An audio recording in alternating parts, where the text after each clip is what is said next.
and welcome to episode 6 of the Backdoor podcast. We've got Jamie Rico of LakersPulse.net and Nelson Espinal of LP as well, and then I'm Clayton Fawcett of Tank to Win that hasn't posted anything forever. So,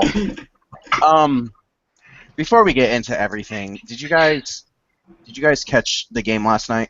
Nelson, you probably didn't because of your power being out, but I got the first half of it. I caught the second half. oh, okay, well, perfect. Look at that. I got. Well, what did you think, Jamie? I mean, tell me what you thought. That Russell looked shot. No confidence. No nothing. Not even trying to push the issue anymore. Yeah. Randall still looks great.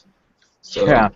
And he actually got to start because of Nance being hurt. Yep. Nance being hurt, which we'll get to here in a minute too. What do you think of everyone else? Kobe looked good when MKG wasn't guarding him. Right? Shocker. Seriously. You're a big MKG fan, aren't you? Huge. I love him. Yeah, so I don't know if I did. I was planning on messaging you of saying, when he was announced that he was going to come back, because I thought he was out for the entire year. So did I, Yeah. I was just like, oh, this is not going to be good. And I think Kobe ended up shooting, 50% last night, and he was actually pretty good. I mean, 23 points, I think, in 20 minutes. He was 8 of 18, 23 minutes, 23 points. Oh, well, I got him switched. That's not too bad. Obviously, if you don't take into MKG's effect, where I think he shot 0 for 5 against MKG. So I just want to say to anyone that doesn't like MKG, which he nailed 2 3-pointers for the first time in his career. Almost doubled his career total of 3-pointers. I know. Crazy, right? I would take MKG in a heartbeat. Oh, That dude he might be the best, and this is like going up against even Kawhi. He might be the best perimeter defender in basketball, and I think it's between him and Kawhi. But man, I don't care. His shot is looking a little better, but man, I love that guy. Well, they did say he put in a ton of work in his shot in the off season, and he did go 2 for 2 from 3. So yeah, I mean, Yeah. the dude is he's a freak. So let's just hope that develops. Yeah. Or I guess we're not Hornets fans, so maybe we hope it doesn't develop. What else did you take notice of?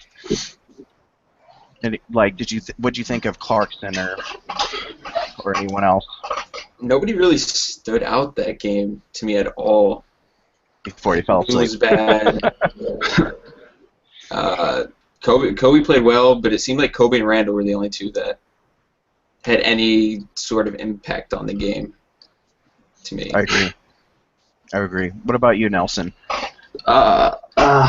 I mean, there was nothing really that I saw from the game to take away from. D'Angelo looks worse than ever. I'm actually really worried about him, which is surprising because I thought that Byron would handle him better, but that hasn't happened.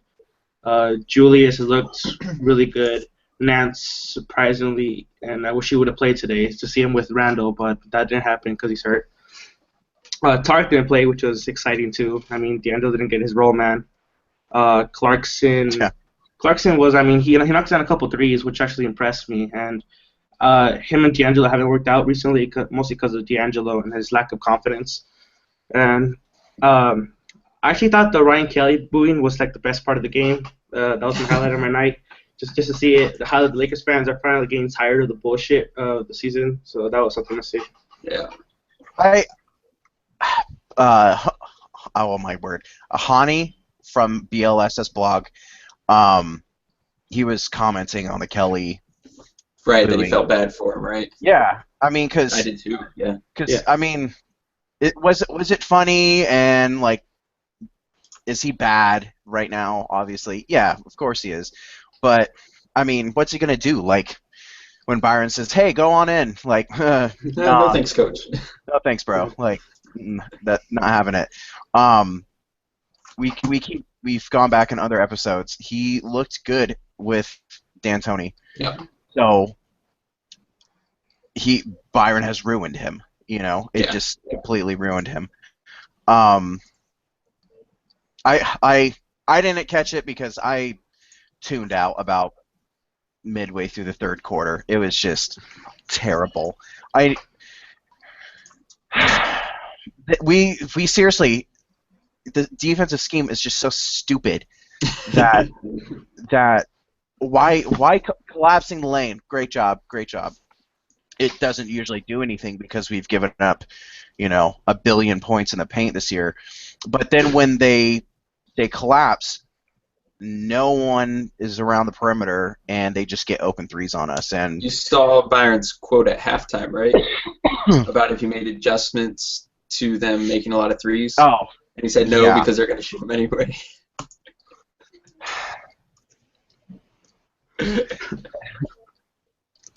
I don't want to get into Byron yet. Sorry. No, you're good. You're good.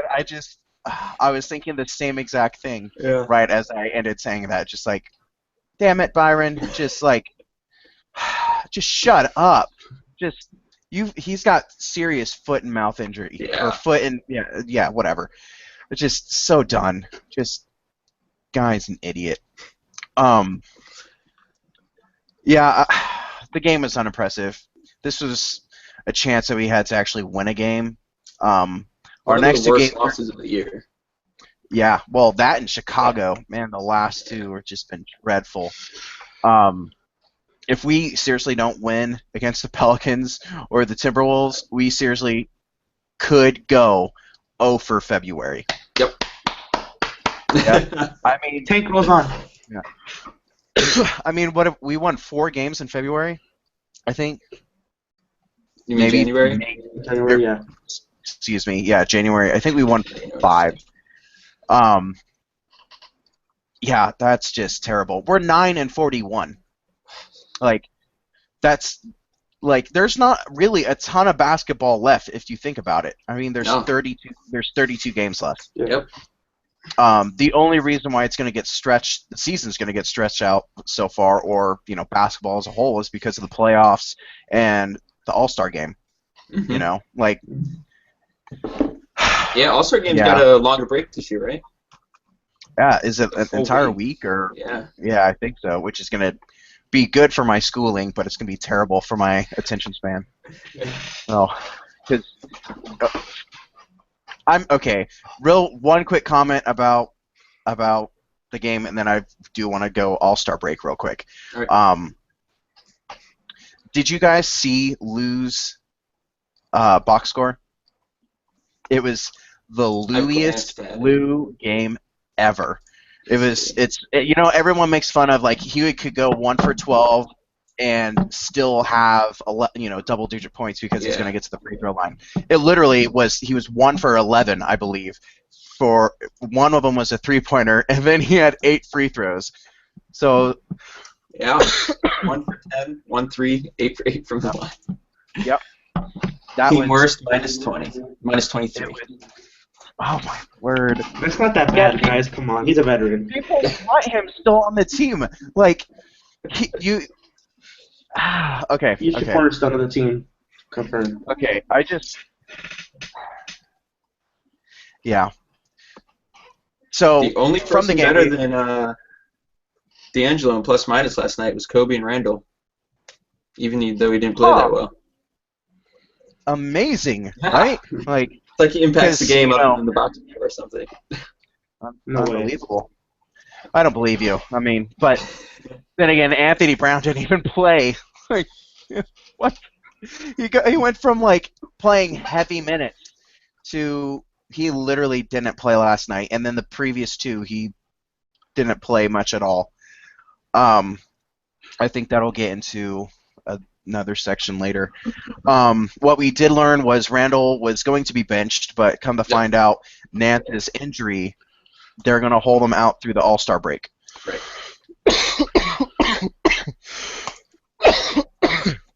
Sorry, guys. Yeah. Just got something stuck in my throat apparently. Ate dinner way too fast.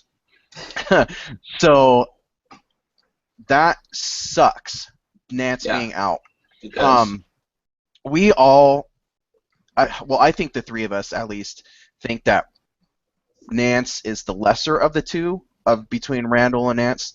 Um, I still really think that Nance has a high ceiling. Yeah.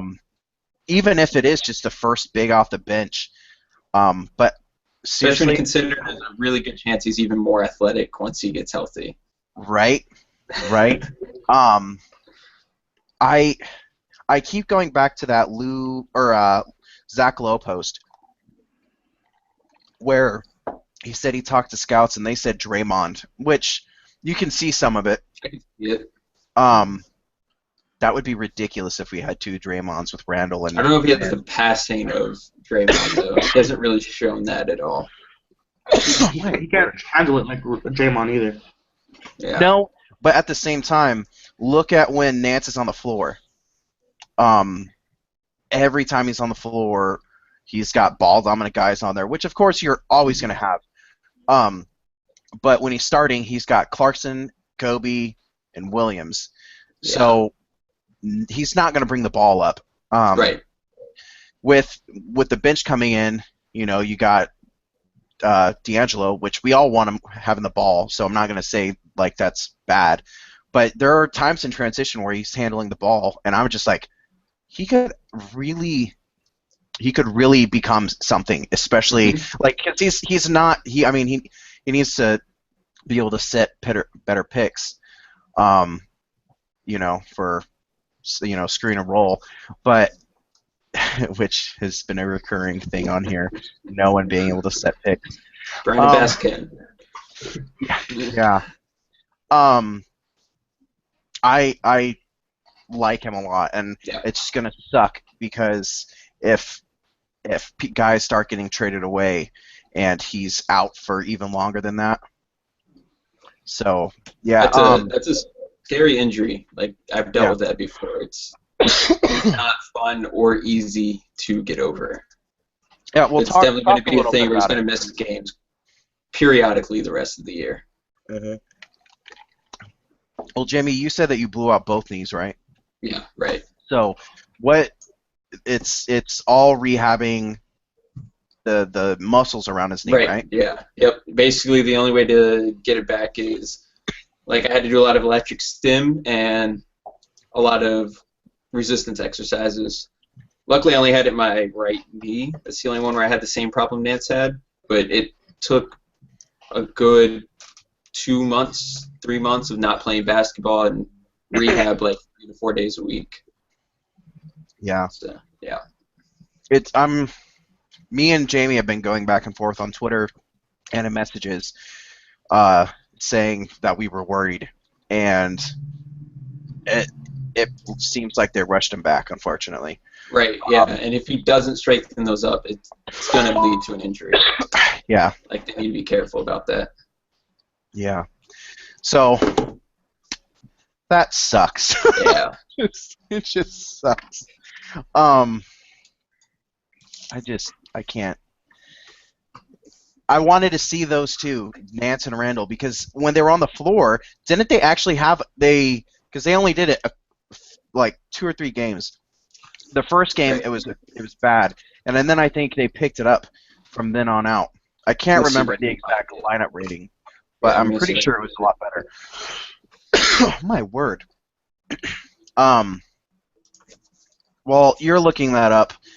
Nelson, you found something or heard something on the radio, and I have. All right, I'll let you talk about that real quick. Yeah. So I was listening to the Max and Marcellus podcast actually, and I heard John Ireland on Crosstalk with I think it's Mason too, and he was speaking about how that Mitch is leaning towards Byron coming on for one more season because he thinks that for other reasons, not Byron's fault, the team is doing really, really bad. That if they had better pieces around the team, if they maybe got better free agents, and if once Kobe's gone, that he'll do better, which I think it's a reach. but I could actually legit see that him coming back, which is not good for the franchise. So, I'm going to tie in the Stephen A. comments a little bit here. No one has an inside with the Lakers front office. True. No one. They mentioned it on the Silver Screen and Roll podcast. Anthony Irwin, Adrian Wojnarowski will every few months, it seems, drop a Lakers bomb piece and just rips the organization a new one. He does that because they don't give him anything. Yep. Like this guy breaks everything. Like or part of his vertical crew, which, by the way, if you guys haven't checked that out, oh my word, like that's an all-star. It's wonderful. No one has inside access. Not anyone. Nope. That means Ireland, means Mason, Petros and Money, whoever thinks they have an inside with. If Woj doesn't know, nobody knows. Exactly. That's my thing. If Woj doesn't know, no one knows. And here comes the Stephen A. comments of Russell Westbrook and Kevin Durant. I'm just going to flat out say that's not happening. Nope. Okay? Anyone that has like this, like, oh, we're going to pull it because of the Lakers brand, like, it's not happening. We've talked about Kevin Durant, and why would we be able to get both of them?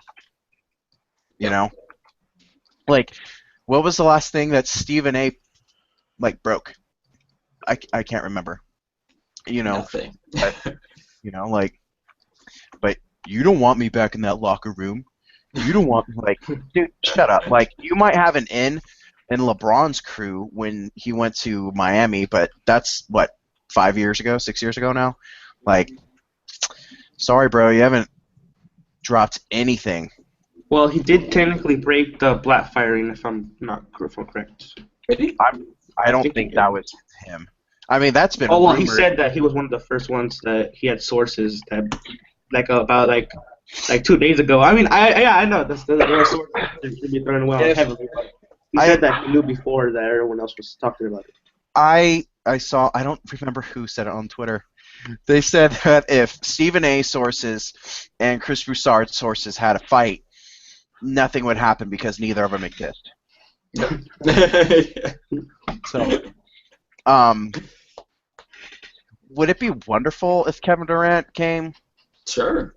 It would be awesome. I'd love it. That would be wonderful. Would it be awesome if Westbrook came? Yeah. Yeah. I mean, he scares the crap out of me. Just not because I don't think he's a great player. It's just he is so violently athletic. Yeah.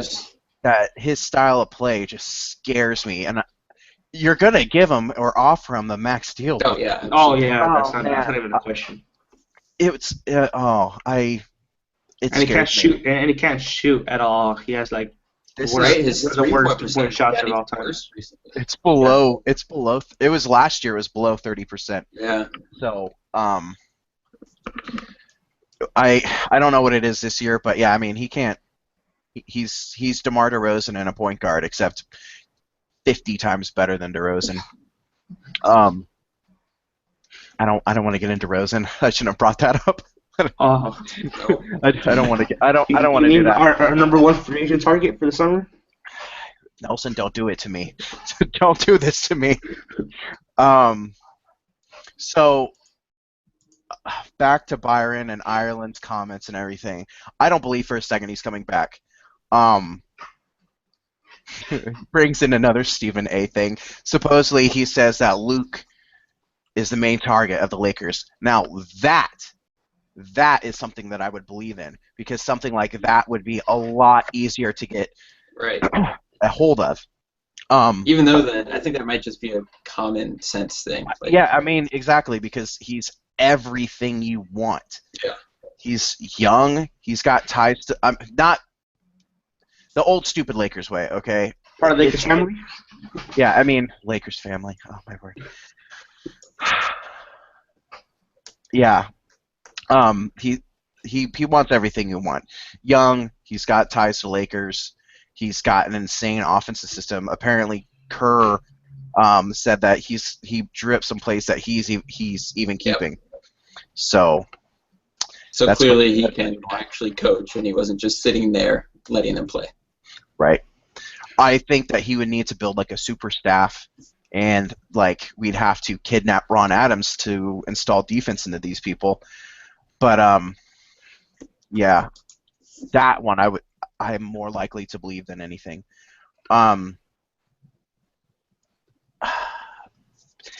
Earlier in the week, it got dropped, or technically it was last week. Byron's Instagram. Oh yeah. Yeah. That was wonderful. So he threatened to fight someone, and then he said he was hacked. Of course he was. Because that's what everyone says. I was hacked, or someone took my phone, or blah blah blah. Like that sounded. He was like, this is how I'm like. I don't want to be like the psychoanalysis blah blah blah person because I'm becoming a psych. He was like, that sounds just like me, doesn't it? But it wasn't me. Like with a smirk on his face. Like, yeah, I wonder why it sounds just like. I wonder why. I wonder why. Because you were the one that said it. Oh, yeah, got it. I can't.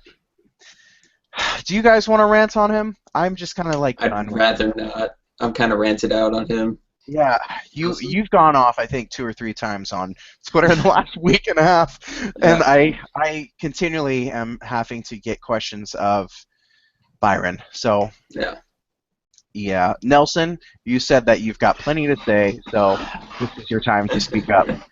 Okay. So the sad part about this is that I actually think that Byron's gonna come back. And I want to hear you guys. I want to see five reasons why he shouldn't come back by you guys. But first, I'm gonna say what I gotta say. He is literally the worst development coach of all time. I have never seen a player be handled so poorly like D'Angelo. He gets called out for certain things, and he backtracks, and he calls out other things, and he calls out other things, and calls out other things. Real quick. I'm sorry to interrupt. That was the whole. He was taking over the game, and then like. Last night or whenever, he was like, "Oh, lack of confidence." Everyone has a lack of confidence. Hypocrites! Like, what do you want? Like, seriously. Go on, guys. I'm sorry. Okay, so he literally doesn't coach at all. He doesn't do shit.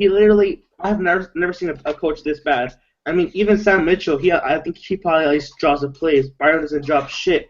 I was gonna say something about Julius Randle. I mean, he said that it's an open competition. It shouldn't be an open competition between a late first rounder and your number 7 pick, who is proven to have a lot of potential, and you still don't know what he can offer. You're still gonna ride him on the bench and give him like 20 minutes a game. And then D'Angelo Russell. Don't even get me started with D'Angelo Russell. You can't even run pick and rolls for him. Are you freaking kidding me? You shot his confidence. You shot our superstar's confidence. So you practically delayed him 1 year of development.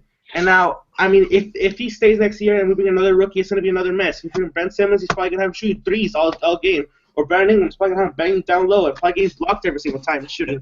I'm serious. He's going to have DeRozan shooting threes out there. He's probably going to have Whiteside. I don't know. He's probably going to let him do drugs, and he won't even stop him. I'm serious. Look, Byron is the most incompetent coach I have ever seen. I've been wanting to say this on Twitter, but, I mean, Byron, I don't even know if he deserves to be a coach in the NBA. Oh, no. Anything at all. He said, we call him a defensive coach. Yeah. I mean, we call him a defensive coach, and look at our defense. It's literally the worst defense in the league. I mean, Brett Brown, props to him, because he's running the poor Sixers to, I think they won 4 out of their last 13 games, if I'm not mistaken. And I mean, and they're probably going to win more games than the Lakers. And they have literally no talent at all. They have like the worst defensive center in the league right now, and they have no point guard at all. And yet somehow they're running it up partly because of Mike D'Antoni and Ish Smith, which is I don't know how that's working, but that's something right there. And I mean, look, I don't know where the Lakers are going in the future. I'm scared. I'm honestly legitly scared. Because Mitch hasn't fired him yet, and so signs were pointing to the first game of the season. Yeah, he hasn't pulled the trigger yet. He still has him on there, and he knows he's the worst coach. He knows that he can't develop these young guys. Yeah, he has him on there. Whether it's for tanking or for Kobe, he should be fired. I'd rather have a 30-win season and lose that pick than have Byron on for one more game. I'm at my boiling point. Yeah. I'd rather lose the pick too. No, we're keeping that pick. We're getting Ben Simmons. That's a fact right there. You fuck that. All right, let's take Scal number 1 overall. Oh. So real quick, you mentioned Ben Simmons, and Mike Schmitz from Draft Express said that he compared to Boris Diaw when he was younger. Now, most people don't remember that Boris Diaw was a straight thug back. Not like. that was a terrible word. Like that dude was a straight baller. Okay, like that guy was. He was incredibly athletic. I think I might have even said this before. Like on the first episode, he came into a gym in flip-flops and jumped. He out-jumped the vertical test, right? Out-jumped it. Like, you don't do that in flip-flops. Like, with a cappuccino in hand, okay? So, the dude was an athletic freak. The other were Blake Griffin, Lamar Odom, which I've been leaning Lamar Odom without a jump shot, which Odom struggled with most of his career. You know, he could at least do mid-range. Exactly. He was never super consistent in my, and then the one that he liked and I actually fit really, really well. You flip a couple attributes was Michael Beasley. Michael Beasley, yeah. Beasley had better shooting while Simmons has better vision. Mm-hmm. Yep. And he said that Odom in this draft would have gone number 1. Like, first off, people forget how good Odom. Oh, dude. Was coming out. Oh yeah. Odom was just so unselfish. Like, yeah, that was his problem his whole career. He had the talent to be top 5 all time. Yep. Oh yeah. Like, sick. Like, incredible. So that's my bit on Ben Simmons. For Byron. Actually, do you mind if I say something right now? Yeah. Many people have been putting Buddy Hield at number 3, which is the most stupid I've ever heard. I've heard some bad stuff about drafts, but I've never heard something worse. That Buddy Hield should be the number 3 pick. He's like 23 come draft day. Yeah. He'll be. I think he's 22 right now, and I think by the time that next season starts, he'll be 23. Yeah. Yeah, he's an undersized 2. Though, I'm not saying he belongs anywhere in the top 10. I really like Buddy Hield. He doesn't. Yeah, I like him too. Yeah. He's a poor man's. I don't even. Devin Booker? No. I don't even want to really use a comp, but everyone that's been saying that, he's trash and whatnot, like, because of course it's Twitter, so it's either Hield or the other. Yeah, either Hield has to be all the way up at the top or all the way at the bottom. Second rounder. Yeah, right. Which at the beginning of the year, that's what he was projected as. I've seen not the same talent, but situation of C.J. McCollum and Damian Lillard. Both of those guys were 4th-year seniors. Yeah. And went, to smaller schools, but obviously Hield goes to Oklahoma. He doesn't belong top 3. Not even close. Like, his draft is really weak, and he still doesn't belong. I don't know if you ever watched the Rafael Araujo draft, where the Toronto Raptors took him, I believe, 9th. That was, I want to say that was about a decade ago. So of course you were 6, Nelson. That even then, like, I didn't have access to, like, there was no Draft Express, at least not that I know of. I was going off of just watching college basketball, and when they said Rafael Araujo, I was like, who is that? Like, it would be that kind of situation, of a super reach of a pick. Like, I mean, this draft class is not good. Okay, like there are some very talented guys. I am not denying that at all. So is it down here, like what 2012 was it? Exactly. I mean, this is the Anthony Bennett draft, really, if you think about it. Yeah. So, and I think that was that the 2012 draft? I think so. Yeah, that was the draft that I believe Noel went 6th. Lord. Which, yeah. Well, I mean, he was hurt, so yeah. 2012 was a good draft. That was Anthony Davis. Okay, so it was 2013. Yeah, Bennett, Oladipo, Porter, Zeller, Noel. Oladipo, Zeller. Oh man. All right, back to Byron. Byron sucks. We all know it. Don McClain ripped into Byron just about 2.5 hours ago or so. On the Petros and Money and show. I didn't hear it. I saw the comments and I pulled up the comments. This is from Bill Oram on Twitter. And I like how he started off. At this point, tweeting anything Byron Scott said is like throwing a match on a house fire. But this quote I thought was interesting. He was just saying that moving Russell to the bench was to let him know you still don't have anything earned, which that was stupid. That was. You do that at the start of the year, not after he's actually earned it. Yeah. So I'll get to the McLean thing in a minute. Byron Scott, like, if you're gonna bench him, you do it at the beginning of the year. Like, you don't start him the first 20 games and then, oh, well, I don't like you, so I'm going to shut you down. Yep. And that's what he did. Yep. McLean, this is from Bill Ora. McLean absolutely ripped Scott in the interview with the Petros of Money. I haven't seen one person go on record and say that Byron's doing a fantastic job. Well, yeah. I mean, we got some Twitter people. Oh, stop it! People are going insane protecting Byron. I'm sure I can find one really quick if we need one for the show. No, yeah. Don McLean called the Lakers a team that plays with no enthusiasm or no spirit. That's the coach's job. Yeah, James, and if the coach loses the locker room, they're not going to play hard for him. Yeah, you fell asleep, Jamie, but Nelson, did you see James Worthy last night? Oh, God. He said that it was not the coach's job to motivate. That's like the second thing, most important thing that you're supposed to do.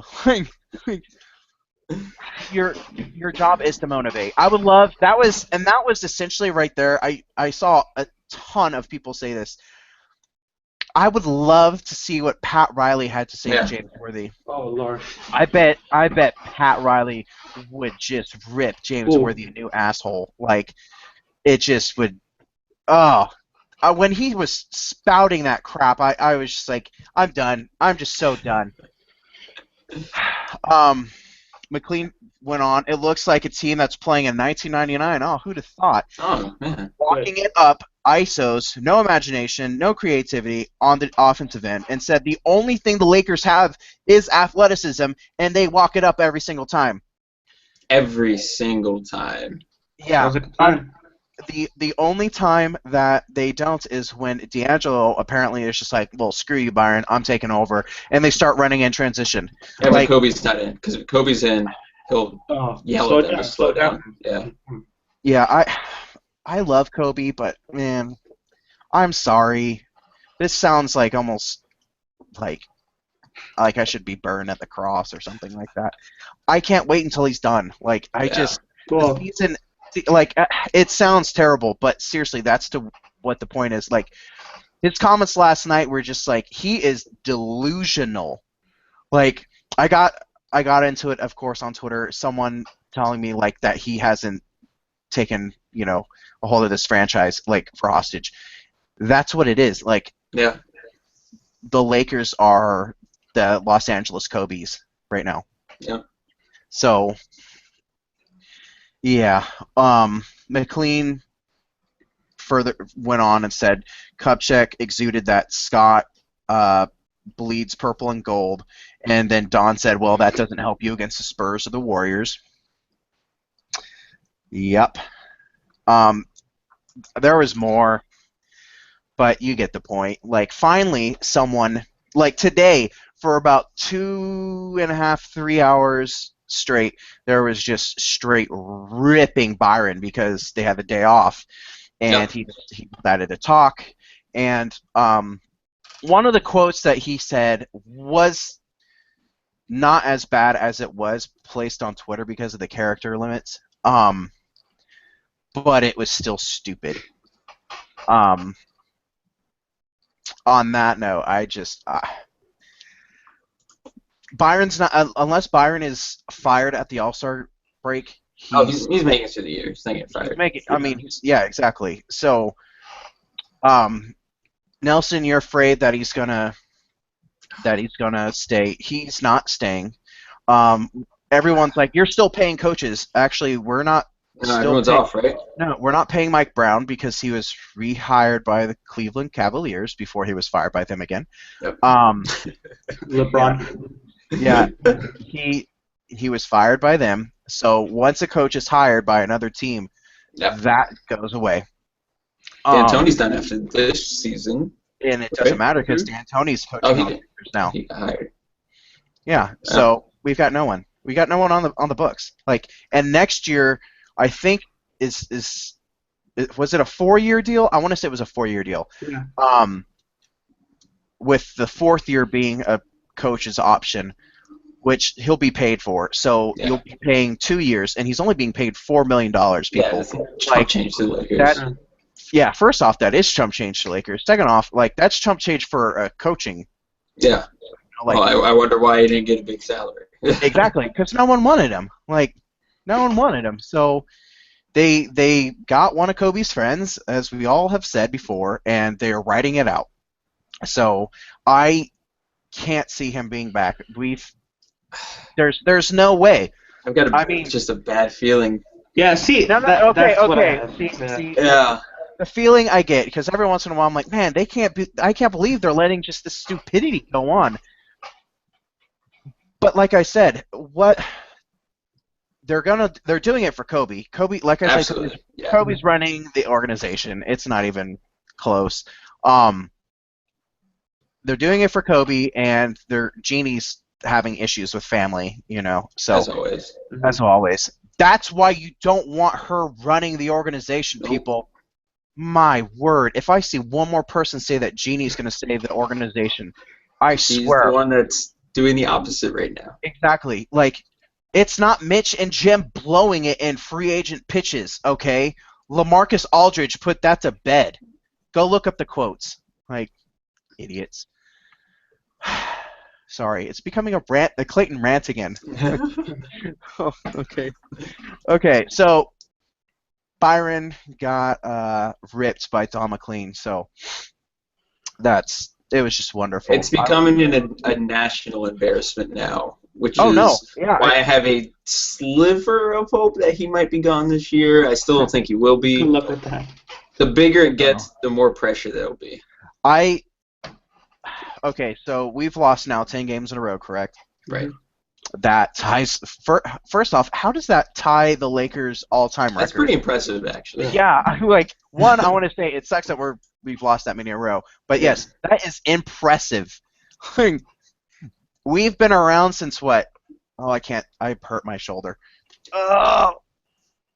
72 was our first win, so I'm going to assume that we were back like in the 60s, maybe 50s. I don't remember exactly when the Lakers were originated. That makes me a bad fan, then whatever. I don't know when they were originated. I know, of course, that they were from Minneapolis people, so I do know that. 10 games, that's it. Like, the Cleveland Cavaliers with Byron Scott as their head coach since So set many. the NBA record for 26. 1947 for the Lakers. Holy crap! It Yeah. took us that long to win a championship. Oh well, Celtics. Yeah. Never mind. That's when they won most of their titles. People was before then.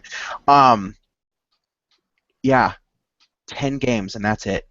Like, but that is embarrassing for the Lakers. Yeah. Yep. That is embarrassing. We're now 10. We've lost 10 in a row. That's more than we've ever lost. Obviously, like we said. We could go over in February. I mean, if we don't beat the Pelicans, which we should, because they're injury riddled, unless Everyone's going to come back to that game. We all know Yeah. this.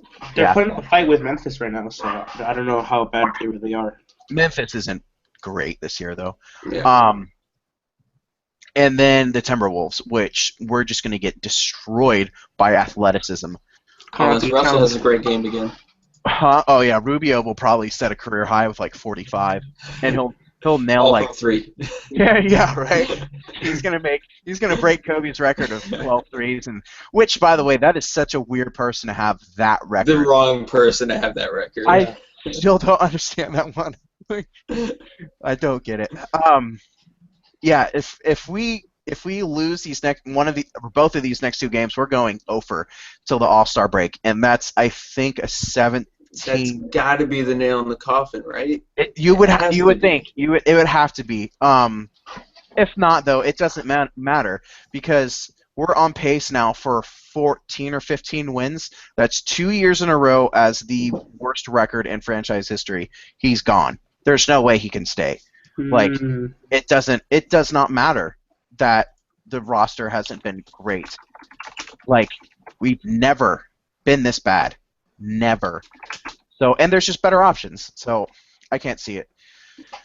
So all right, on to the next thing.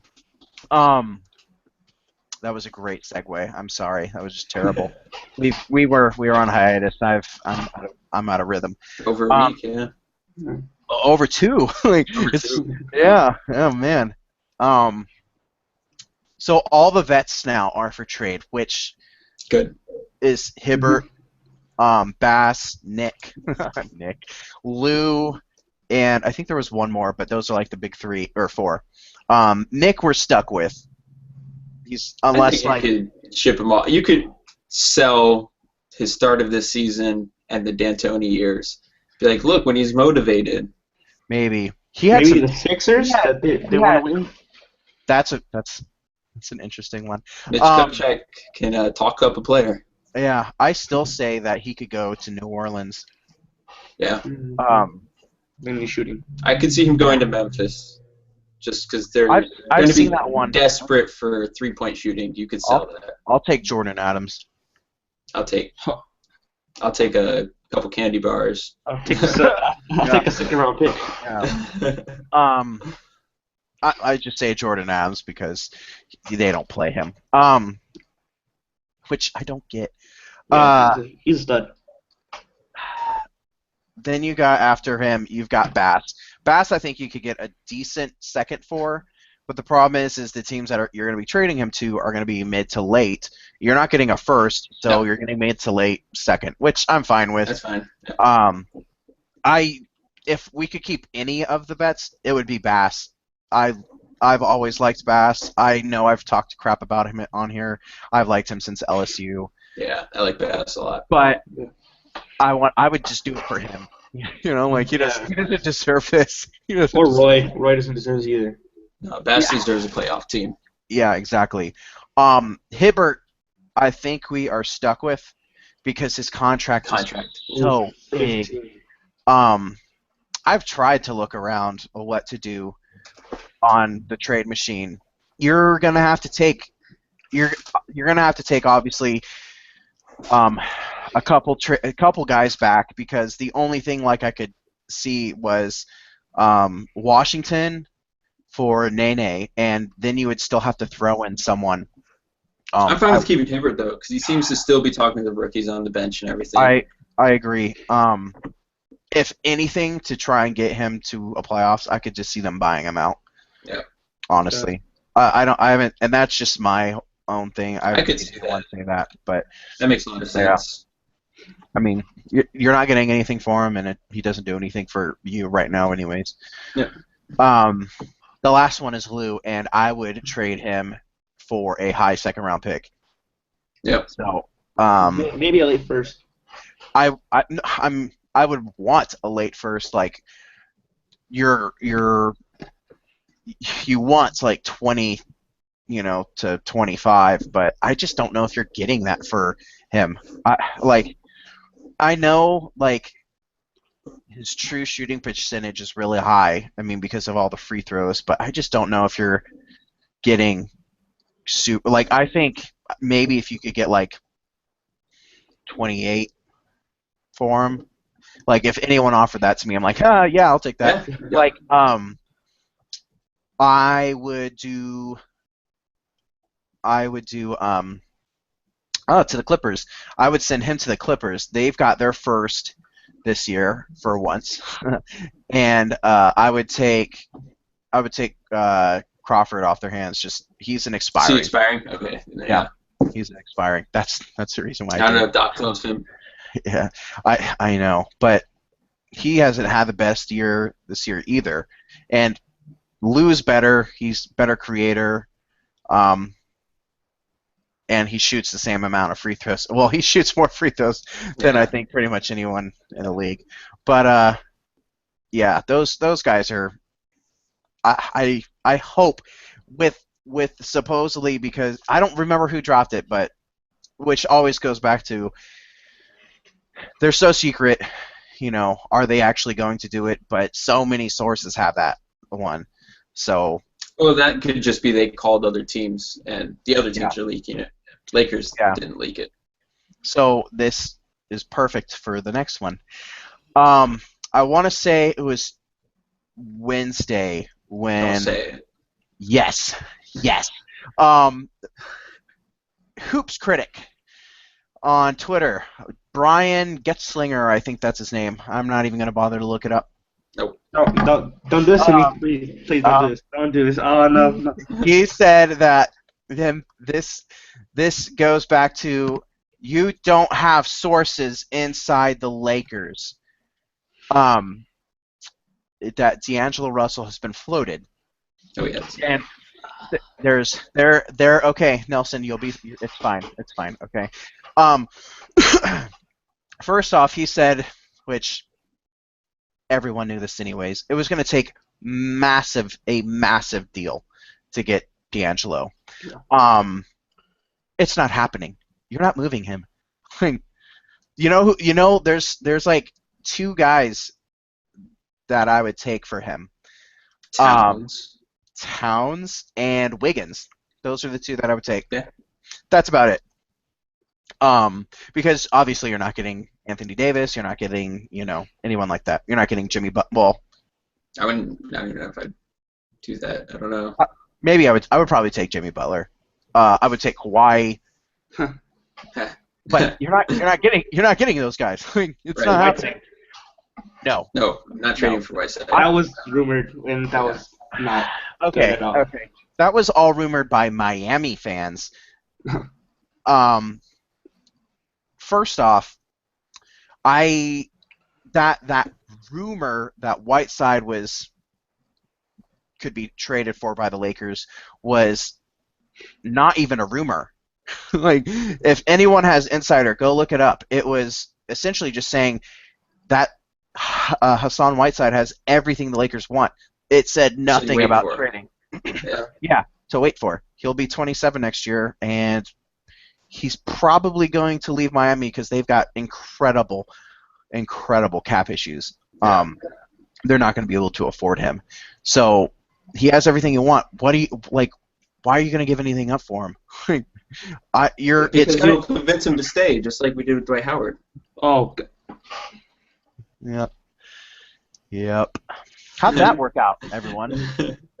So, and I hate Dwight Howard, and I would have, like, that was a better situation than Whiteside. Isn't Whiteside like Howard 2.0? Right. Essentially, except not as good. So. Yeah. Yeah, you're not unless you're trading them Lou Williams, which you're Yeah. gonna have to take a contract back because he's making less than $1 million this year. So they're gonna want someone back that's like getting good, or you're gonna have to take someone back Take that's contract actually back. Yeah, salary back. Thank you, Jamie. Um, Jamie to the rescue. That's not happening, and D'Angelo being traded isn't happening. It's not happening. I might stop watching. I'm pretty sure I've stopped watching. Yeah. Second thing about that was he said that they like Jordan Clarkson better. I don't believe that at all. Like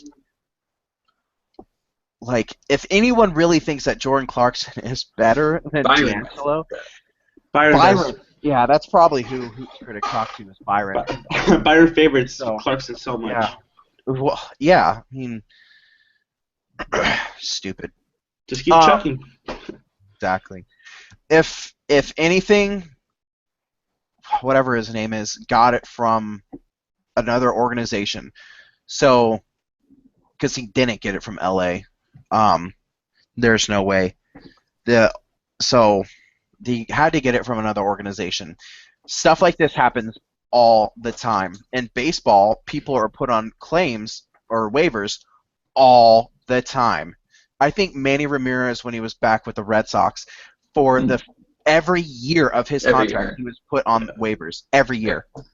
So it's not happening. Like, you're doing it to judge what you could get back, and what you're potentially able to get back is not worth it. Nope. So, I mean, do you guys have any more thoughts of that? I mean, other than like, not happening. Sheer terror. The sad part is that maybe they could do it. I could actually see them actually doing it because I honestly lost all hope in front office. So they don't trade Russell. I think they could trade this year's pick. I don't think they trade Russell. I think they could trade Randall too. I could see them trading Randall. Depending on who they draft. I would be so mad. Oh God. The only way I'm okay with a Randall trade, and obviously they don't care what I think. The only way I'm okay with a Randall trade is if we draft Ben Simmons and then we get like a late lottery pick or mid to late lottery pick for Randall. The only problem is it's hard after you draft Simmons because people know you need to trade him, so his value goes down. Yep. That's what I've been saying. And I understand everyone loves Simmons. I give Simmons a hard time. I know I'm a jerk. Whatever. He can develop a jump shot. No, that's not always a guarantee, people. But look at his free throw percentage. It's 71%. Exactly, it's 71%. Yeah, it's not great either. That's not great. That's the only way I trade Randall, and D'Angelo's not going anywhere. It's just not happening. So I don't. That's all done. So Vet's gone. McLean, Byron. Stephen A. Whatever. You're like, I don't trust in anything you've said for a long time. Nope.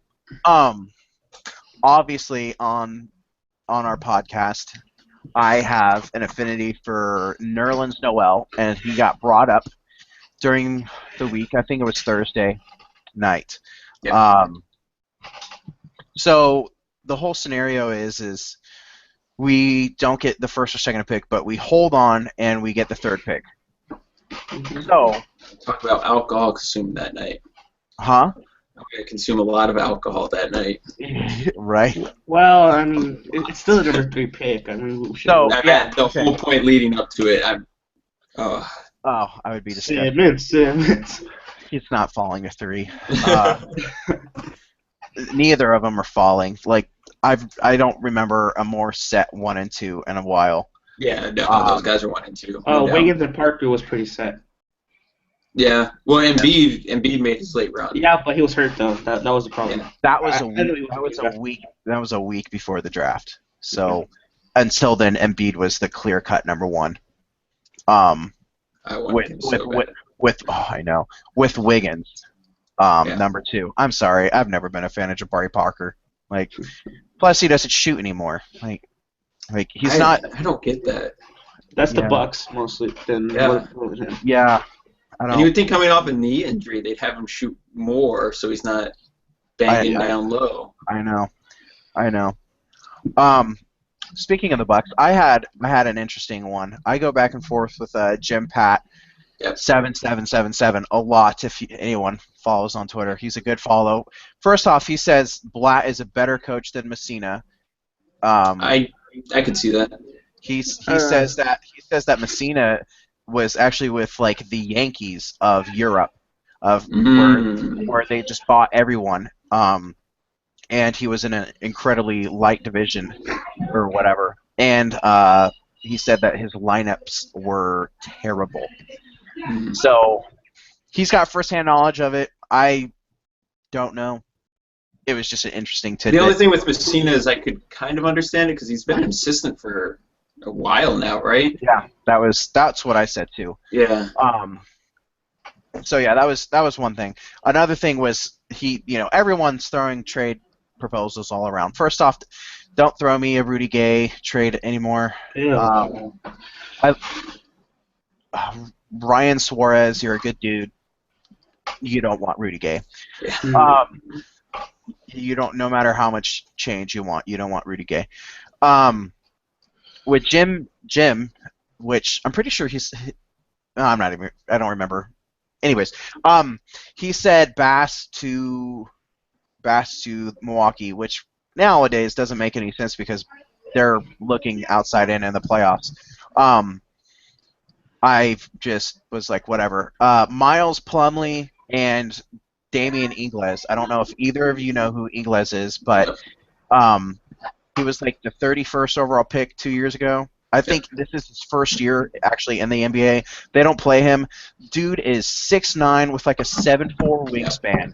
He is long. Everybody in the Bucks is, man. Well, this is true. He's decently athletic. He could shoot over in Europe. So I looked it up. He shot about 38%. That would be a trade that I would be interested in. It's not happening though. So. No. Anyways, back to the original one. After Clayton got sidetracked again. So Jamie, what do you think it would take to get Nerlens Noel? I thought it would take the pick and a little bit more, but I guess not, according to Ben. Yeah, I guess Ben. the pick is more than enough, which I can kind of get, maybe. Yeah. Because they'd end up drafting the guard. So Nelson, what do you think would take to get Noel? I mean, I wouldn't want to trade the pick because I'm a draft guy and I want to keep as many picks and draft as many guys as possible. But if you were to trade the pick, I think it'd be enough for Noel. I mean, it'd probably be like the pick and Anthony Brown. And as much as I don't want to give him up, that'd probably be what it would take. I think if it was just Clarkson, it'd probably be Clarkson, Brown, and maybe toss in someone else. Maybe a late second rounder, probably. So, according to Ben Rosales, who, like we've said before, is a great follow. One of the best. Yeah, he said that if it went to 3, he would highly consider trading the pick. I would. Yeah, I trade it. I would.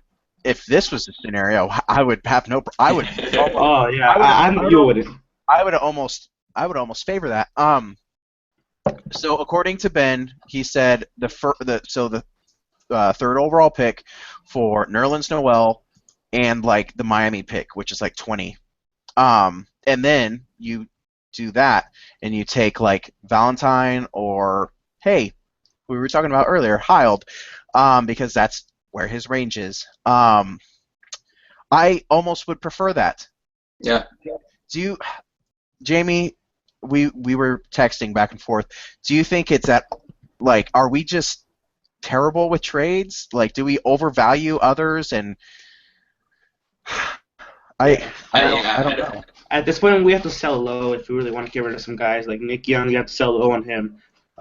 Lou, if he has like another couple good stretches, I think we can sell a bit high on him.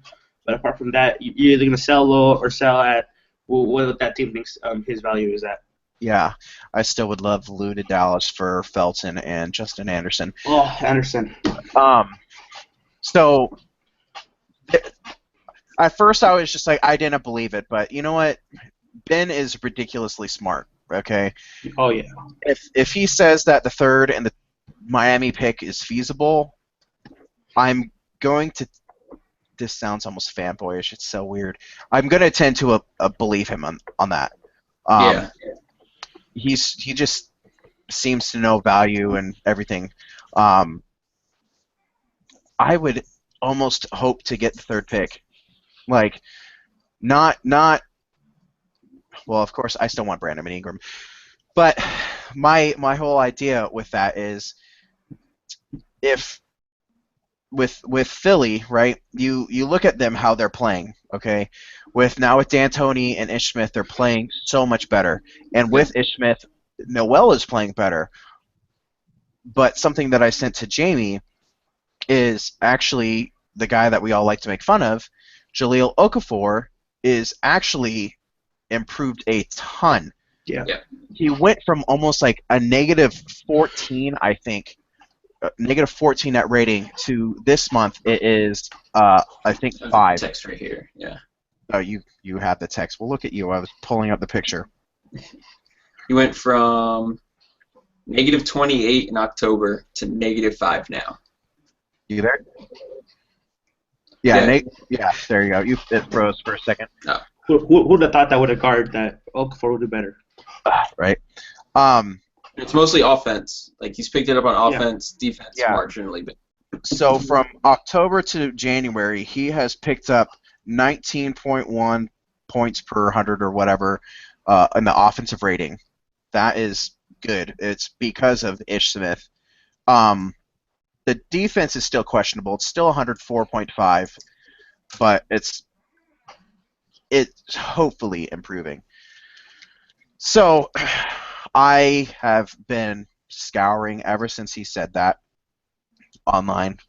That apparently, according to Philly beat writers, because Philly is pretty open about everything. Yeah. They're not a super secretive organization. They're not the Lakers. They seem to love Jahlil, which is wonderful. But the problem is Noel can't play with him. Nope, I thought at the beginning of the year, maybe, that was stupid. I was stupid. They can't play together, so that makes one of them expendable. And if they like Jahlil better, then that is Noel. So add on top of that, Noel is a free agent this offseason, correct? He's a restricted free agent, or is it next year? Yeah, he's restricted this year. So most people are just kind of assuming that he'll sign, because he'll sign somewhere and then they'll match because it's the smart thing to do. But if they don't want to pay him, and they've got like a guaranteed at least, I want to say it's like $42.5 million in the salary cap, which that's just crazy. That's not even taking into account other factors. Yeah. The Lakers still were though, right? Obviously with Kobe retiring, them letting go of Hibbert's cap hold, and I think there's another couple things on there. But yeah, the Lakers, if they do everything smartly, they'll have the most cap room. But so with D'Antoni, I don't know if D'Antoni stays longer than the year. He's going to get a job. I He's feel probably going to the Suns. That's what he's going to go to the Suns with Nash as his assistant. Lord. I could see that. Yeah. Maybe. But Jerry Colangelo's there, and he's not leaving unless he's old, unless like something crazy and unfortunate happens. They want to improve now, so they get a top pick. They have a guaranteed top 4 pick, because if we somehow lose more games than them, which I'm believing will happen, that means that the farthest we can fall is 4th, and the second pick can go as 5th. So they've got 2 top 5 picks, one at least guaranteed and you could have two top, 4 picks. So if you trade that and they get Ben Simmons, or let's say they take Ingram or whoever, and we fall to 3, I will take Nerlens Noel and that Miami pick In a off their heartbeat. hands, Yeah. and they can have Chris Dunn. They can sign guys in free agency, make up for it. I mean, I could see DeRozan going there. I don't know. Which I think if Philly were to actually trade the pick to the Lakers and they would take up Dunn, I think they'd probably end up taking Ingram because Dunn's not a spectacular 3-point shooter, and I think it'd be a better fit having Ingram But there. he's not a non-shooter though. Go look at his numbers. He can shoot him. He's not even D'Angelo shooting. D'Angelo in college, should say shooting. But he's not a non-shooter. And you have to also take into account with Providence, he creates everything. Yeah. I mean, if he were to miss any type of time, that team would be terrible. I think they've got one guy that could be a late second. So, yeah. What do you guys like the pick or like that idea? I mean, I don't really care to keep the pick if it's 3. Yeah. Simmons, Ingram, or nobody. I mean, so the options at 3 seem to be Jaylen Brown, which he's fallen off. So then it's Dunn or Bender, right? I mean, that's who I think. I don't. Or Porto, I think that's how you pronounce it. I mean, I'd like to draft Bender. The center out of Utah. Jakob. Yeah. Yeah. I like him. I would take Noel in a heartbeat over him. Oh no, yeah. But so everyone. I think just Noel fits too perfectly. He's not really a star. He doesn't need the ball on offense. He plays defense. He's a great defender already. Yep. He is a pretty good on man and an incredible weak side defender. Just look at last year. Philly was one of the top defenses before Okafor nuked it. Yeah. He might not be a superstar. That's fine. I don't even think he'll ever really be an all-star, to be honest. Yeah. I mean, but seriously, he's a great defender, and everyone. I was listening to the Low Post with, I think it was Kevin Pelton. Everyone makes fun of DeAndre Jordan, but damn it, he is so good. And people are just like, but all he can do is dunk the ball. Yeah, that's because it's if he can, how many times do you miss a dunk? Yeah, that's why he almost set the record for field goal percentage last year. Yeah, right. So it's the same thing with Noel. You put him with D'Angelo throwing pick and rolls. Oh my word! Randall. If Ish Smith is having great chemistry with Noel, imagine. And you want to know one of the best things about Noel too is how don't look. How old do you think Noel is? 21. He seems like right. Oh, 21. I was it's like 25. Yeah, he was a one and done. He sat out a year. He was back last year. He's 21. He doesn't even turn. I think. Are you looking him up real quick, Jamie, or no, am I looking? Okay, I'll look him up real quick. I am pretty sure he doesn't even turn 22 until April. So, of course, I'm always afraid of closing out the April 10th. Well, look at that. I'm good. So he doesn't turn 22 until April 10th. So you put that next to Randall, who just turned 21, and D'Angelo, who doesn't turn 20 until this year or this month. Yeah. So and that's crazy. You've got your defender and monster pick and roll guy. You still keep Nance. You still have Clarkson, and you're adding Noel. And hope you if this is all even realistic, you're still keeping someone in the 18 to 22 range, which could be, like I said, Valentine. It could be Hild. It could be Timothy. Oh my word! I'm gonna screw his name up. Luwawu. He's international. He could have gone late first, early second last year. Is that But that Chinese dude guy is coming over this year? Or is he next year? Z Quo, I think his name is. I think so. Yeah. There's huge questions about him. I think I've heard that he's staying one more year. From what I've seen, he could probably use another year. Oh, dude, he could use 5 to build, Yeah. just put on the Iron Man suit because that guy is tiny. So, here I'll look up real quick Draft Express, real quick, because there's some solid guys. Yeah, there's some solid guys at the second round pick too. I think Malik Newman would be the guy to look for. Yeah, I had that a while ago, Yeah. and then of course Draft Express actually put it there. So I was think he'd fall that far. I think he was projected as like a top 15 pick in the preseason. Oh yeah, no, Mississippi State sucks. So yeah, Timothy Luwawu is not even 21 yet, 6'7", 205, and he's having a pretty good year over. I don't know. It's international. I don't know exactly where. Yeah.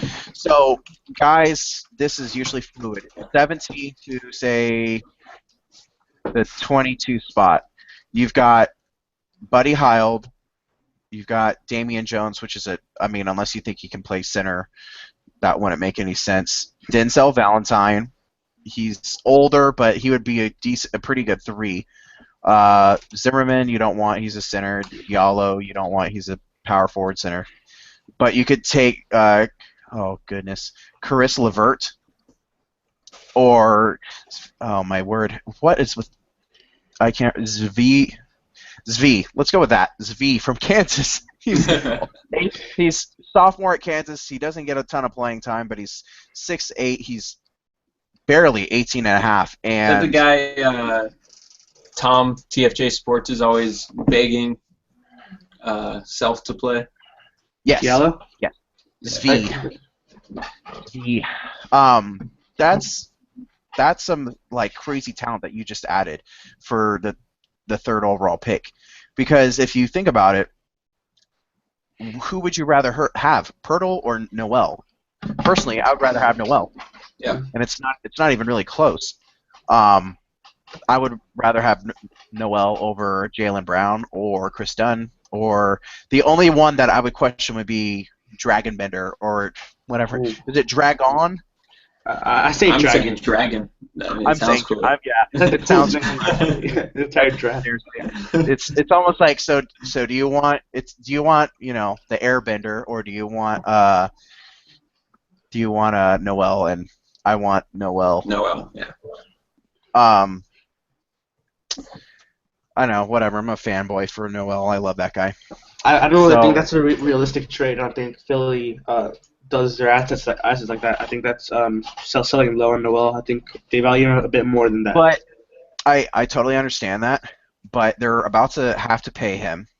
Yeah. You're about to. So, do they want to pay him if they really believe that Okafor is better?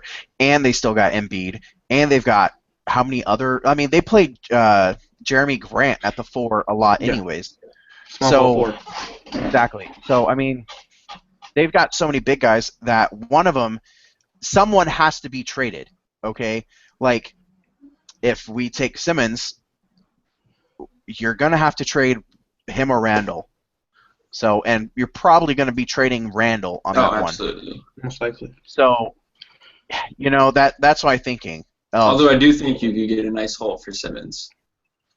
Jamie, please. No, don't do this to me, Jamie. I've seen that one actually floated around, and you could probably get You could get a lot. Yeah. Well, people love him, obviously. So, that's not even taking into the account that Embiid, obviously I said, but Dario Saric is coming over next year. Like they got too many front court players.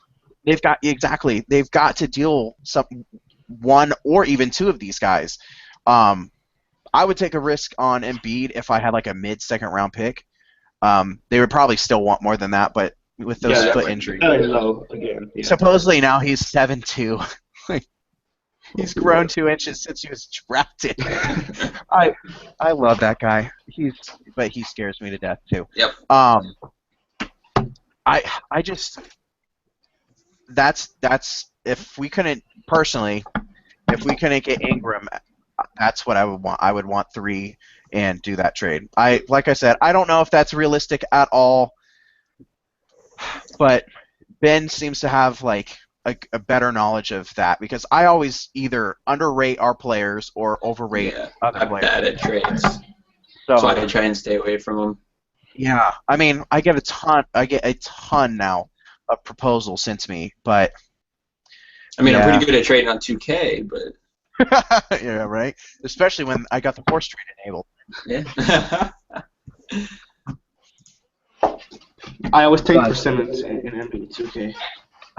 I kind of hope that the Lakers draft and trade Simmons just to see Nelson's reaction. But Look, if you have me on a podcast the day after, I will literally cuss you guys all out. I hope it's leave. like Wiggins though, where we Jump draft back. them and we just don't sign them for that first like week or Oh two. my god. Oh yeah. No. Pull the Ben do the Josh Hustis thing that Oklahoma City did. Do you remember No, I last don't. year? They drafted. He was from Stanford. He was a 2 or 3, and no one really even thought. I didn't think he was going to go that high. He could have, but they overpicked him, and they promised they'd give him a bigger deal this year. If last year he would have signed a contract to play in the D League. Oh, that would just be. I would laugh so hard. It's obviously not going to happen. No, but it would just be funny. Come on, guys. Come on. I would laugh my butt off. Ben Simmons is destined to become a Laker, guys. Come on, that's fact at this point. I'm just done arguing Simmons. I just like the amount of people that just think it's just so incredibly easy to develop a jump shot is just like you want to know how I know it's not that easy to develop a jump shot? Go to your closest YMCA. Or you got guys that play there every single day that can't shoot. The closest 24-hour fitness, like, or our super 24-hour fitness as an indoor gym. Like, as Jamie said, those guys go in there every day. Are they obviously the talent level of these guys? No, that would be stupid. But they shoot every day, nonstop. Like, go and watch like the best player at your gym, and if he can't shoot, I mean he's there every day. He can't shoot. Yep. Who says that? I mean Ricky Rubio still can't shoot. And like, so I still say obviously Kawhi is the outlier to me of big hands. It makes it harder to shoot. Is it impossible? No. But it makes it really difficult. Yeah, even now his form is really bad. Like, I saw him shoot threes and it wasn't pretty at all. He was making them, but it wasn't pretty. But he's not making them. He is terrified of the three-point line. Yeah. And I saw a couple. I was watching the game. I was actually at work, and we had it on. And there's a couple times where I would walk by, and he would be wide open mid-range, and he'd kind of look at the hoop and then just do something else. And that's scary. Yeah, no, he's a 6'10" Rondo. Like, terrified to that's shoot. Actually, probably a good comp. Yeah. Young Rondo is pretty athletic. Yeah, he is so scared to shoot. Like, he had one where he got to the elbow and he put it up, and people like, see, he could shoot. I'm like, it was an elbow shot. Like, stop it. By the way, people, Mike Schmidt, Draft Express, said that, if he's playing anywhere, it's the 4. He's not a 3. Thank you. He's not a 4. He's not a 3. He's a 4. Stop with this imagination of he's a 3. Yeah. Oh, by the way, this is apparently a hot take. Everyone that reverse dunk that Ben Simmons did, was it beautiful looking? That was terrible defense. That was terrible. Ben has an incredible first step, right, Nelson? It's one of the best out there. That defender just stood there, Yeah, there was no help at all. Terrible. Yeah, there was no help, and the guy was sagging. So don't come at me saying that was an incredible play. No one came to help, and the guy was just standing there. By the time that Ben was to the block to start jumping up for the reverse jam, the guy was behind him because he didn't move. I haven't seen a post player move that slow since Kwame Brown. Yeah. It was. I saw it all over my timeline, and I commented that was terrible defense. And yeah. I posted a GIF, and I saw all I saw was the first step. I saw the first step, and then I saw him take I forgot it was 3 or 4 long strides, and then finish. Jamie, were you making fun of him for calling it a GIF? I was. Thank you. It's a GIF, guys. It's a GIF. I used to call it anything else. It's a GIF. It's a GIF. But... GIF. It's a GIF. GIFs. GIF. Or GIFs. If it's more GIF. than one. It's a GIF. Yeah, the first step was incredible. He's an incredible athlete. I'm never going to deny that. But he's got huge flaws. Whatever. Done. All right, so I don't know if you guys got any questions on LP. I put it out yesterday. From Kyle Hartwick, from Lakers Outsiders. What is the best possible outcome for the Lakers offseason, and what is the worst? So I'm going to start off with spending money wisely. I'm going to go absolute worst. Okay. All right. Absolute worst. 1, you keep Byron and possibly sign him to an extension. That's possible. It's not possible. It's not possible. You lose the pick. So not only did you have to suffer through that, but then you sign bad contracts like DeMar DeRozan to a max contract. I'm sorry, I'm not backing down off of that one, especially after I heard Kevin Pelton talk about on the low post. I am not backing down off of that one. Give him a max, you sign someone else to a stupid deal, and then you start trading guys. Because, I mean, honestly, if they don't do, that's the worst. I mean, or they just don't sign anyone, and they still keep Byron, and they lose the pick, and you're left with table scraps again. What do you guys think? Let's go with the worst first, okay? Worst is they give up on this rebuild and trade the young guys to try and get some borderline stars or role players. Sign DeRozan and Whiteside and live in NBA purgatory for the next 10 years. Obviously, best is Kevin Durant, even though that's not happening. Honestly, I'm good with not really signing anybody huge and just getting a better coach. Yeah. What about you, Nelson? My worst would be definitely losing the pick, because if we lose that pick, I don't know if I'm going to be alive to watch the summer unfold. I think it'd probably be off giving Whiteside a max, because I really don't want to give him a max. If we give him under max, that'd be great. Maybe less years than a 5 or 4 year contract. That'd be great. Maybe I guess signing a bunch of mid-tier guys and then losing the pick next year, which would be really bad again. Which, if we lose the pick this year, wouldn't be so bad. It's ours. Yeah. Next year. If we lose it this year, it's ours. Yeah.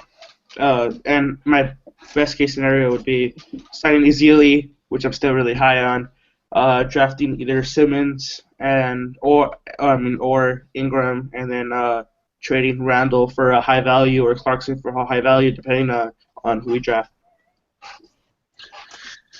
So, for me, my best is you fire Byron first and foremost, like Oh yeah. right after the last game. Like Kobe's walking off the court, and you hand Byron his walking papers, right then and there. The best, obviously, is signing Durant. Not happening. Not happening. I know. I'm just playing along with the whole scenario. Signing Kevin Durant, and then maybe I still wouldn't mind signing Whiteside, but yeah, I don't want him at a max. I would probably say the best would be Ezeli, right? Hiring Luke as the coach, in my opinion. But I think only one of those is happening. So my realistic one would be to keep the pick, obviously. Oh, and obviously keep the pick for the other one. Keep the pick, fire Byron, sign Luke, and then obviously surround him with a great staff. Then get Brandon Ingram. If you get the second pick, then you take Simmons because, like I said, I have Ingram ahead of Simmons. I don't care what you say, Nelson. And then you sign Bazemore, and you go after Ezeli. I think those are reasonable options if you keep the pick and whatnot. I still say that I like that idea. If you keep the pick, then you trade it for Noel. I just love that idea. Yeah, like I said, I don't know. That would be actually my dream. If I couldn't get Ingram, that would be my dream thing. Because if you're getting Simmons, then you're trading Randall. And I just looked. If you are to trade him, the team that has been rumored to like him is Toronto. They have the 12th pick, which is the Knicks pick. But actually, that could become Denver's pick if it goes into the top 10, I think, or something like that. So, yeah, I don't know. I'm depressed. No. The Depression Podcast. You guys got me depressed now, thinking Byron's staying. I hate you guys so much. Just the last, I don't know, maybe 2 weeks, I've had that sick feeling when I think about it that it could actually happen. I think today was the boiling point, and okay, so SI, everyone loves SI, right? Lee Jenkins, his hit piece is coming. Jenkins! It is coming. Hit piece is so coming. Lee Jenkins. I cannot wait. Oh, that's gonna be beautiful. I swear. What was he saying? I got it. Okay. Yeah. So Mark Medina had Byron on Don McLean saying Russell playing 35 minutes even with 15 turnovers. You don't let a guy go out there and just almost embarrass himself. And then so Lee Jenkins retorted to that with kind of letting Byron speak publicly about player development. And then he followed that with Byron from Medina again. Byron on Don McLean saying that, sorry. He continued on to that. He quote tweeted it twice. Next one was McLean is not some clueless talking head. Worked out Russell all spring, knows him and believes in him. That hit piece is coming, and it's going to be wonderful.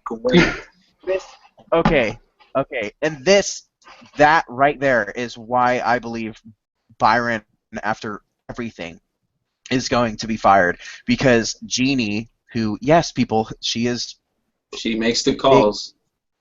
The big problem. Stupid. She cares about how the Lakers look in the media. Today, everyone was hating on him. Everyone.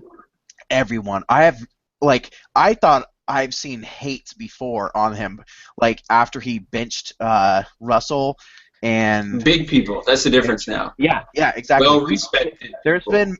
been Matt Moore on CBS. Um, Oh, Matt Moore's awesome. oh, he is. He's a really good follow. And if you guys like seriously, I've seen so many people try and be a dick with him. Like seriously, like he knows more basketball than you. Get over it. He's been on the kill Byron for a while. Yeah. But now with bigger people, I mean, Bill Simmons has been talking crap about it, like that, which was kind of a given, but it's so true. Like he's not pointing, they're not, and then you've got announcers from other teams questioning, you know, during the games. That was awesome. Yeah. Don McLean, that was the guy who was talking about it. He's bagging on him. Even the normal guys. I don't listen to the Clippers, so the two of them were going back and forth about it. Lawler, and then you had Lawler, that's what his name is. You had the Kings announcers going back and forth about it. You had Portland's announcers going back and forth about it. You've had everyone going back and forth about it. Like their public image now is in the toilet. Like we've got Amin Elison from ESPN, hate hard approved. Okay. He was bagging on Byron a lot today. Just everyone. Like, Jeannie cares about, you know, the public perception, and it is in the toilet. It can't last. I can't talk myself into saying that I even remotely believe it, or else, yeah, I'm not gonna like stop being a Lakers fan, but I would have a hard time watching games. Well, I mean, if he does come back, I mean, it wouldn't be for that long. I think it'd be like one season and he's out. But I mean, yeah, I'm done with Byron at this point. If he comes back next season, it's going to be practically the same thing, with the new maybe draft prospect or with a couple new guys. He probably won't even start Simmons or Ingram. He'd probably just start some veteran, which is the sad part. They would convince Brandon Bass to pick up his player option and play him at the 5 after letting Roy Hibbert go, and then they would play Larry Nance, keep Randall, and bench Randall and Simmons. And then play Randall at the 5 and Simmons at the 4. If the Lakers keep the pick, there's no way you can keep Byron with how he's been this year. You can't keep that.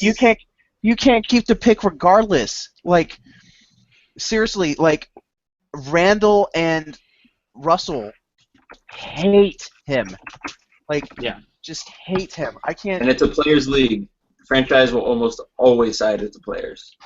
Exactly. I mean, other than apparently other than the Lakers. Whatever. Oh, man. I can't talk myself into it. I can't do it. When Kobe decides to come back for one more year?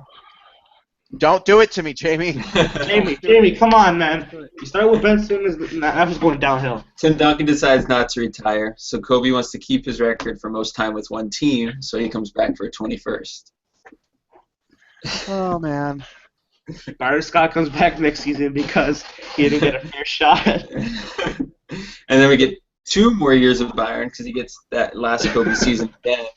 And then another year because he didn't get a fair shake.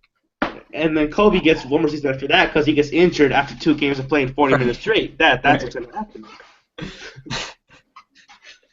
I really dislike both. And then Kobe wants to be Jordan's 40 at 40, so he hangs around until then. Oh, yeah. Okay. Yeah, sorry about that.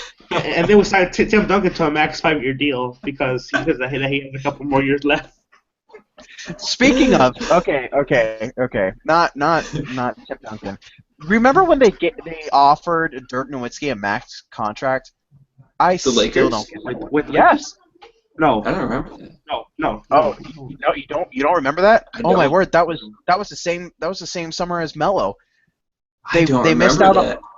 They missed out on Melo, and Dirk was letting the Mavs sign people or attempt to sign people, you know. And then of course he took the cost-friendly thing, and then it came out as they offered him a full max.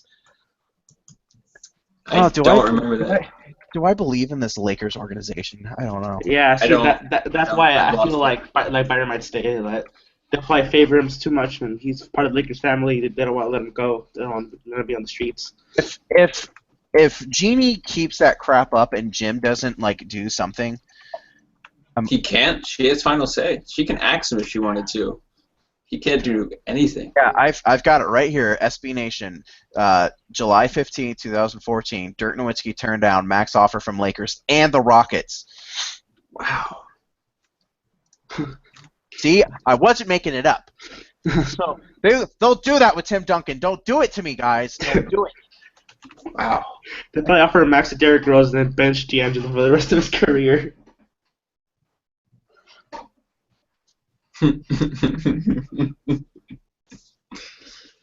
On that note, This went dark real fast. it did.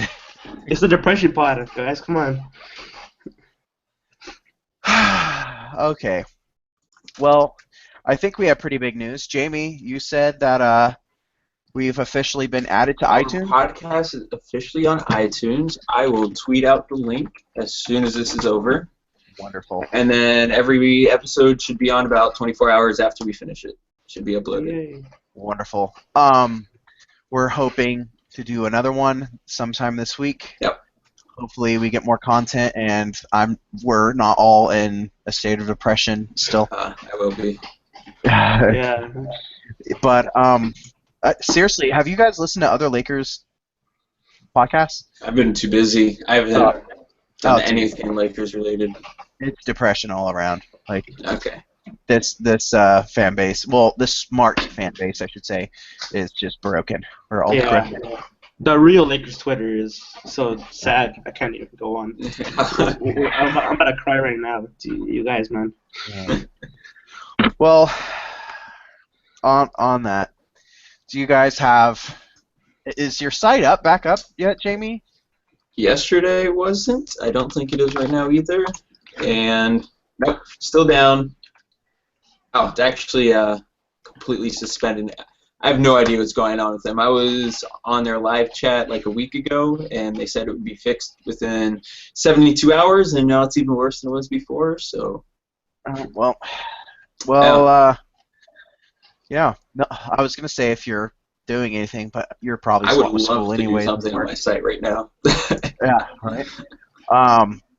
Nelson, have you finished up your mock or your player rankings? Well, I need like a couple more players, but it's done. Probably won't come out till never when the site comes back up. I might just have to let you post it on a 10-to-1 just for the time being. Yeah. Just so it's not like July. But yeah, like I said, I don't have anything planned as usual. If any of you pay attention, I think that's about it, guys. One last note. Can I say one last thing? If it's Buddy got Hield anything, is not the number 3 pick in the draft, guys. That is not happening. I have literally seen like 5 tweets say that. I want to. Don't do this to me, guys. Come on. You screenshotted your mentions to me, and that dude was stupid. Yo. Like Russell's improving. Trade Boogie. Trade the entire team. You know what? Boogie's worth it. That's not even happening. Yeah, that's not happening. No. Like, they didn't do it in the first place, people. They're not going to do it now. Even, oh my word, I'm sick and tired of seeing that rumor. Whatever. Don't worry. In about a year or two, we're all going to start seeing Anthony Davis to LA here. So. Yep. Or old LeBron getting a max contract at age 38. It's coming, guys. For everyone that can't, like, if anyone's listening to on iTunes, I am giving Russell, because he said Russell, Nelson. I'm giving Nelson the evil eye. Okay. Stop it. Oh my word. He's gonna keep doing those 1-on-1s until next summer when it's like 108, and then he's gonna max out, and then he's gonna have to play until he's 40 with like a stupid contract. Just wait. And I'm gonna laugh and laugh and laugh because he's gonna be like 37, or shoot, he'll be probably broken down in 2 years anyways with how many minutes he played. Yeah. Whatever. Anyways, nobody Howell at 3. That's not happening. D'Angelo isn't being traded. We hate you, Byron. Well, I guess that's a really strong word, but It's pretty accurate. Yeah. You need to go. Yeah. Well, you guys have a good night, and You too. let's hope that we have better news soon. I really hope You so. probably won't. Stop it. Okay, night, guys. Good night.